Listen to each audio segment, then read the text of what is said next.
Hi, my name is André Raatzsch, and I work at the Documentation and Cultural Center of German Sinti and Roma in Heidelberg as the head of the documentation department. Before that, I curated the Politics of Photography section of the Roma Archive, a digital archive project.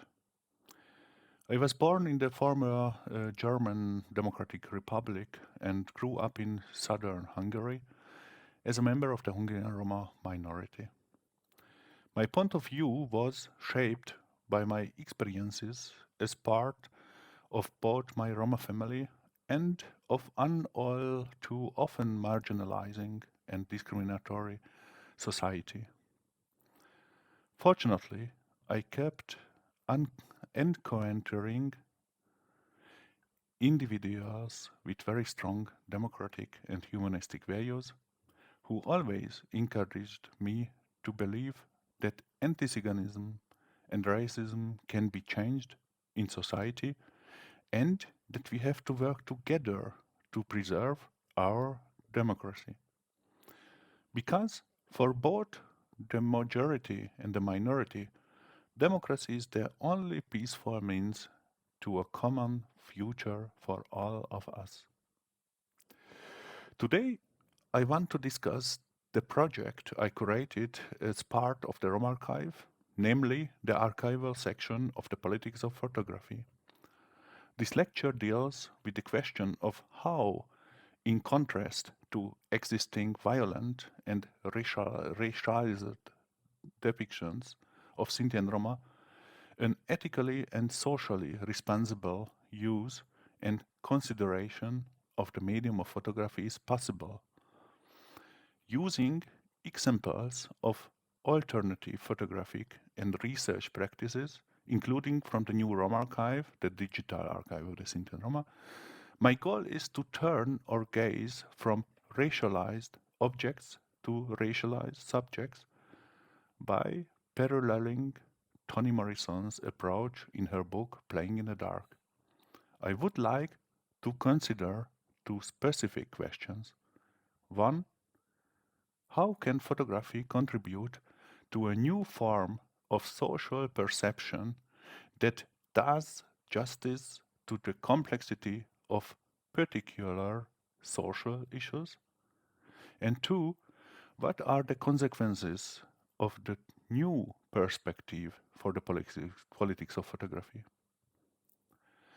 New ideas and new concepts are necessary in order to not only adequately represent our democratic coexistence, but also to recognize and fight against racism and anti-Ziganism in media representations. More than ever, our democracy must renegotiate the basic tenets of our humanistic values and formulate an ethical approach to media presentation of European Sinti and Roma that centers them in shaping their reality and role in society. By the end of my lecture, I hope to have underlined the fundamental necessity of socially engaged journalistic practice across Europe, accompanied by civic responsibility to strengthen local and independent journalism. This perspective must be based on a critical self-reflection of journalists and members of the media themselves, and is thus the greatest challenge facing journalism and the media in the 21st century. Today, in many countries, journalists, filmmakers, and photographers need not only the support of the general public, but also sufficient protection for their work, akin to other minorities, such as the European Sinti and Roma.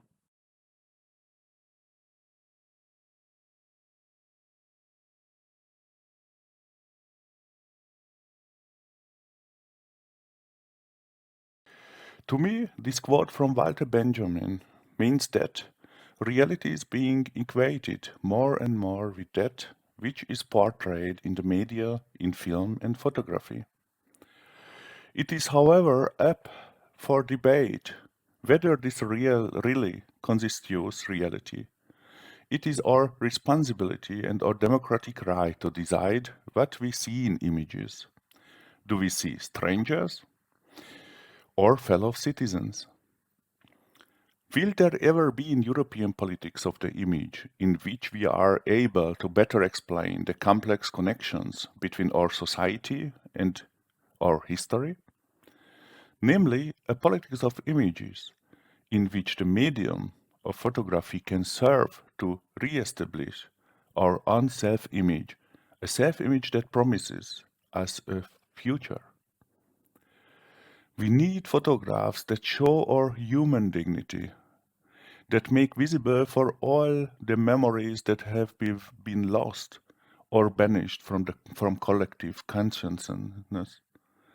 Images of Sinti and Roma, which link together the lost knowledge of our mutual experiences of European history, and which place our common face into the foreground.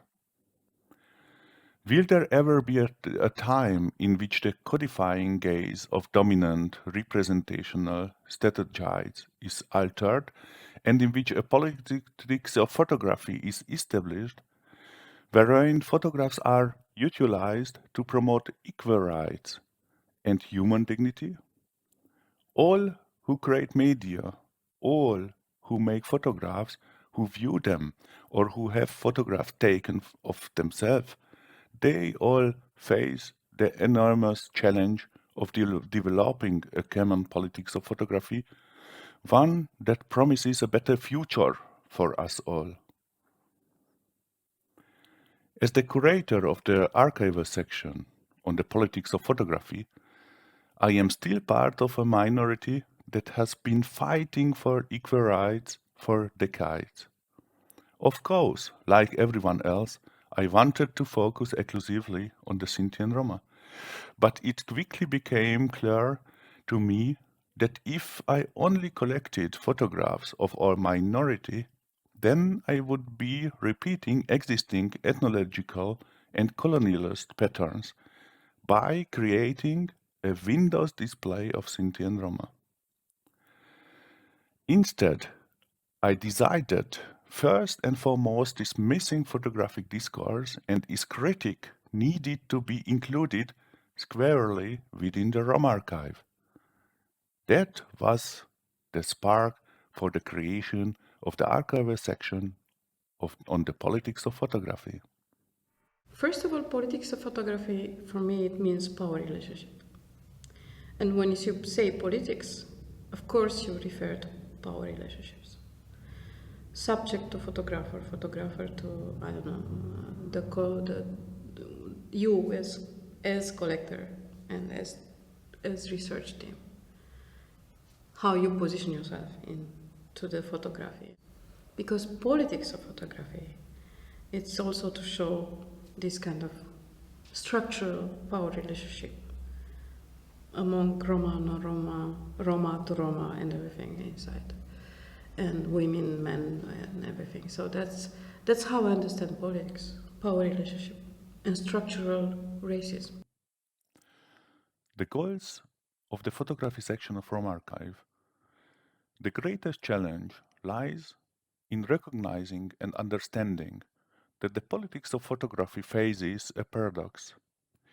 The paradox of collecting images and presenting them while at the same time selecting and contextualizing them in an emancipatory way in order to work against the hegemonic readings of them in existing archival forms. This task requires a critical conscience in order to be able to define the true aspects and goals of the archival area. Changing the name of the area from photography to politics of photography, in German Bilderpolitik, nominally confirms this approach. But what do I mean here by paradox. I'm referring, for example, to project concepts and self-presentation without clear contextualization, along with the realization that we are dealing with a complex system that in many ways lacks a given or accepted order or means of understanding it, a structure in which elements often get tangled up with each other in paradoxes, while still having to become well-fitted parts of complementary structure. These things lead us directly into contradictions. Yet analyzing such paradoxes can also lead to a deeper understanding of the documents, photographs, and archival records of minority, and can, in the best case scenario, dissolve the internal contradiction. New intercultural and transcultural understandings and recognitions can emerge in cases where we are dealing with the central developments and questions in society as a whole, where fellow citizens from the dominant segments of society become a part of the storytelling and the narratives of the minority. In this way, at least new renewed self-ghettoization or cultural and social exile can be avoided. The mission of an archival section on the politics of photography is primarily to stimulate discourse on the politics of collection, creation, and design. The goal is to encourage a critical consciousness and thereby promote the essential change that is still missing in regard to racist attitudes in society and the portrayal of Roma, as well as the first step already repeatedly taken towards democratic exceptions and legal equality from the state. As curator, I therefore focus less on the art and culture of the Sinti and Roma, but instead train my critical gaze on the why, on the context and the current moment that still demands of me to produce a representation of minority. Development of a photographic semiadic model capable of representing the complex historical, social, political, and cultural relations and productions of meanings from a Sinti and Roma perspective that is both emancipatory and subversive. The semiadic model to be developed is based on the work of Hans-Dieter Döffler. The formulation of emancipatory documentation practices for the photographic archive takes up the research of Renate Wöhrer, who has shown how artistic documentation strategies constitute an emancipatory practice. Now you can see outstanding examples of how photographic processes produce meaning. In his photo essay, in the left, Ellen Sekula uses a combination of photography and texts to examine the maritime realm as a space in which, by virtue of its transnationality, the political and economic developments of globalization or late capitalism were anticipated. He takes three industries as starting points: shipbuilding, cargo, and fisheries, whereby the latter features the least. Sekula examines certain specific geographic places or regions and shows the crystallization points of their economic, social, and political situation, together with relevant elements of their history and development. Embedding in this setting, he discusses the situation of workers, their working conditions, their specific knowledge and skills, as well as the permanent threat of losing their jobs. His accounts focus on the processes of automation and neoliberal globalization, so too, of course, the impact they have locally. On another level, he analyzes the sea and boat, the text and the photographs, approaching it as an enormous archive of cultural representations. In history, secular data links economic, political, and social issues to questions of cultural representation. The right picture is one example from Joachim Eskilsen's book, The Roma Journeys. I quote from the photo book. Between 2000 and 2006, I, together with writer Ciarin, undertook travels in 7 different countries with a view to gaining an insight into the life of the Roma and the conditions they face. We always try to spend a considerable length of time among the people whom we wanted to learn about and, if possible, to live with them for a while. We have frequently been asked what had triggered our interest in the Roma, but we were unable to provide a definitive, let alone exhaustive answer. In keeping with the different countries traveled, the photographic body of work is divided into 7 series, the sequence of which roughly corresponds to the chronology of our journeys. My conclusion. When comparing images and image text with each other, it becomes clear that secular history links economic, political, and social issues with questions of cultural representation and thereby broadens the larger discourse surrounding them. Using this photojournalistic practice, it becomes possible to fundamentally reform the ethnicizing, folkloric, and exoticizing depictions of Sinti and Roma in the media and in photography. Photography books, like the one produced by Eskilsen, can thereby ensure on intelligent and dignified treatment of depicted and in parallel deal with the issues of social, political, and economic injustice in the pictures of Sinti and Roma, and thus encourage greater trust in the content produced. We could then speak of socially engaged photojournalism that works towards a common democracy and respect for constitutional rights. Now, you can see an example for a new contextualization. Photographs without the name of those depicted are no longer used because this would run counter on an emancipatory documentation practice.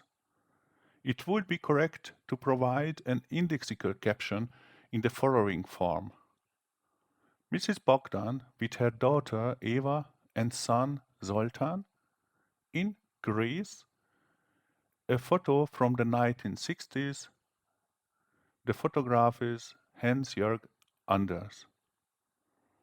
My conclusion. Thousands of photographs of Sinti and Roma are held in the archives of ethnological museums and collections worldwide.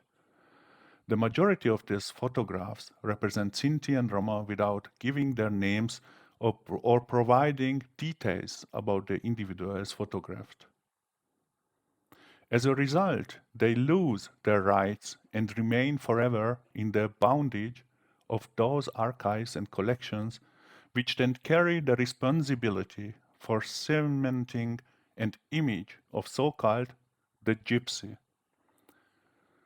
Only by consciously changing these practices and the archives and collection themselves can we give the individuals in the photographs their dignity back. Advocating for such changes will likely remain a challenge for decades to come. In this part, I'm going to speak about the democratization of social media. For years now, I have asked myself the same question. Why do photographers and filmmakers, editors and screenwriters return to the same representations, wherein they, through the lens of their racializing gaze, categorize individuals as strangers or as the others. How critically should and can a freedom of the press and a freedom of expression inherent to an ethics of seeing and showing respond to those depicted and produce films and images that do not depict individuals in a demeaning or discriminatory fashion? How much time is needed for an in-depth, politically engaged images reception and socially responsible image creation? Within the current economic structures of newspaper and public television, is it still possible to politically educate societies in such a way that instead of becoming, as Walter Benjamin put it, the illiterate of the future, we and our descendants are able, through the act of ethical seeing, to consciously consider the exhibition and production of media representation of all kinds, and thus work for the preservation of humanistic values and human rights? The people pictured in images are always subject to power relations. Those with the power of definition, such as the media, determine how we, the spectators, see those depicted. However, we, as citizens of the democratic state, do have a voice. It is our civil responsibility to participate in the politics of photography and to turn the critical gaze away from the described towards the observer, from the object to the subject. Also eines fällt ganz klar auf, bis heute, wenn Bilder von Sinti und Roma in der Öffentlichkeit auftauchen, dann sind das Bilder, die selten aus einem ganz normalen Alltagskontext stammen. Was ich vermisse, was kaum vorkommt, ist ein Bilderkanon, den Alltag zeigt.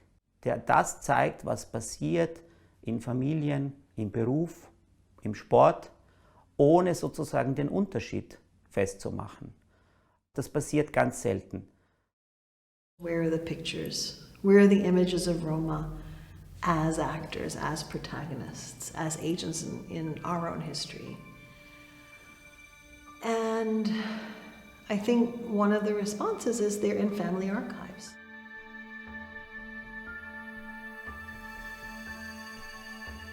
When I look at the pictures in my family photo album, I don't see Sinti and Roma. I see my relatives. I connect the pictures of their lived stories and experiences. As in other family albums, these are pictures of my family's memories and of their day-to-day participation in society. These pictures should not be viewed only as photographs of a minority, but as always depicting relationships. My cousins in a photo studio. The first image of the newborn baby. My uncle who is already dead. Maybe the only picture I can see of my mother with a wine glass in her hand. And again, my mother in the 70s in the German Democratic Republic as a guest worker in front of a Trabant. And later on, a wedding photo with my dad and my grandparents. When we see pictures in the news, on TV, or read about the Sinti and Roma in the newspapers, we rarely have the opportunity to think about these missing stories.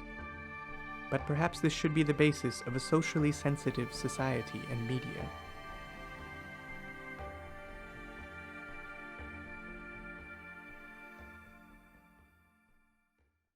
Films, photographs, and reports should inform us and point out how certain social values and norms are legitimized. They can show us how the relationship between a minority and what appears to them to be the majority is shaped, as well as where this relationship can lead and ultimately where it should lead in democracy. At the Anti-Ziganism and Film Conference, Peter Nessler said very aptly, in his introductory speech. Without a moral code, filmmaking is worthless. A critical self-reflection on the part of producers of reality is therefore urgently needed in order to create an awareness that an ethical and moral stance should be at the center of filmmaking, photography, and journalism. This realization is central and urgently needed for the sustenance of democratic and humanistic values within journalistic culture and media policy. In addition to photographers, filmmakers, and journalists, citizens must also become active. Ariel Azoulay writes in her book, The Civic Contract of Photography, that the civic contract of photography is an attempt to encourage spectatorship in civic duty toward the photographed or filmed persons who haven't stopped being there, toward dispossessed citizens who in turn enable the rethinking of the concept and practice of citizenship. Azoulay calls on citizens to employ the power bestowed upon them under the democratic rule of law to ensure that those who are depicted in pictures and in reports as victims of war, racism, and exclusion regain their citizenship and civil rights. Azoulay writes that in the ethics that photography requires of those who view photographs, it requests that its citizens who are equally not governed in the citizenry of photography not only try to avoid situations of degeneration into which the nation state and the market often sink, but actively to resist them. In so doing, she very consciously addresses the viewer, pointing out their active social and political role in developing a critical approach to those realities and representations that rob other people of their human rights and dignity. Only this emancipated gaze can transform political thinking into action. Dispossessed individuals are no longer perceived by the viewers as dispossessed, but as fellow citizens. And if media representations are found wanting, viewers should use their power as citizens against the use of these stereotyping and ethnicizing images. Azoulay's argument is extraordinary, perhaps idealistic. Nevertheless, they encourage me to think, and it should make us all more thoughtful and thus able to consider how we, European citizens, can shape our future. Where do we need to become more active? What ideas about the other need to be rethought? What is the relationship between our humanist values and our social norms? Are we willing to give up our privileges as citizens, even partially, in order to allow a dispossessed individual to become our equal? I think of what Susan Sontag wrote, that the true modern primitivism is not to regard the image as a real thing. Photographic images are hardly that real. Instead, reality has come to seem more and more like what we are shown by cameras. Journalists, filmmakers, and photographers need to be aware that their work can strengthen human and civil rights. News reports, news bulletins, documentaries, press photography, and the like contribute every day to the recognition of minorities, the reduction of racist prejudices, and the fact that people from different backgrounds are able to find a home in the heart of European societies.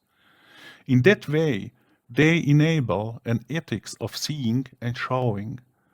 I would like to see a critical dialogue between, on the one hand, journalists, filmmakers, photographers, and, on the other, our entire society, in order to interrupt the constantly repetitive, distorted, and for many people discriminatory representation of reality in order to find the space in our society to convey complex connections and thus reinforce basic humanistic values. Our freedom also requires the exercise of constant restraint, self-discipline, and caution. Otherwise, it quickly becomes possible to take away the freedom of others, often without us noticing. The following short film excerpt serves as the conclusion to this lecture. I hope I was able to spark a few new ideas. Thank you for your attention. Bye. Roma Rising arose from my desire to photograph a story about human rights. Why human rights? Because when I was a young child in New York City, my parents were part of the civil rights era. A small part, but a part. I always wanted to photograph the civil rights era from inside. I went to the Czech Republic in the early 90s in search of photographs of artists, writers, performers of all kinds, musicians.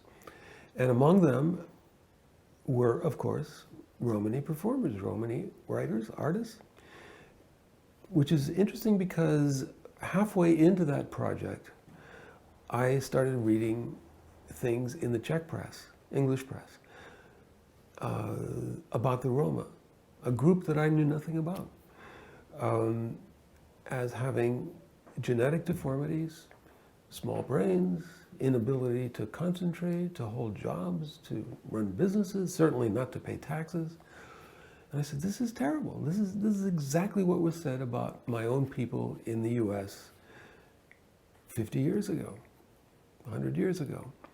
So I went to my friends among the artists, the Czech artists, who were Roma, and I said, but surely you have bankers, and you have lawyers, and you have doctors, you have writers, and yes, of course we do, came the answer.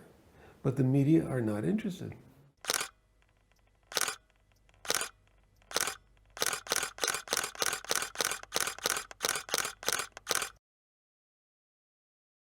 Things that are missing in mainstream media are those pictures of intimacy that I talked about before. Family, time, candid pictures, people playing, images where people aren't necessarily putting a particular kind of exoticism on display, but the kind of everyday pictures of people just being, right? Which are things that we take. We take these pictures, but they're also often left out of the archive, and that's really what we need. We need to see and we need to be showing. Will there ever be a politics of photography in Europe which will enable us to better explain the complex, interrelated issues of our society and history? A politics of photography in which the medium can serve to rebuild our self-image. A self-image which points to a brighter future.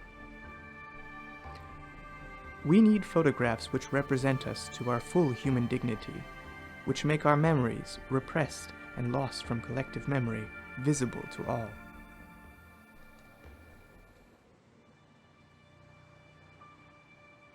Images of Sinti and Roma which are connected to the lost knowledge of our common past in Europe and put our common fate front and center. Will the gaze of dominant strategies of representation which hold identities in place ever change? Will a new politics of photography be created and used in photographs for equal rights and human dignity? Everyone who works in media, creates, consumes, or is represented in images faces the great challenge of designing a common politics of photography which will point us towards a better future.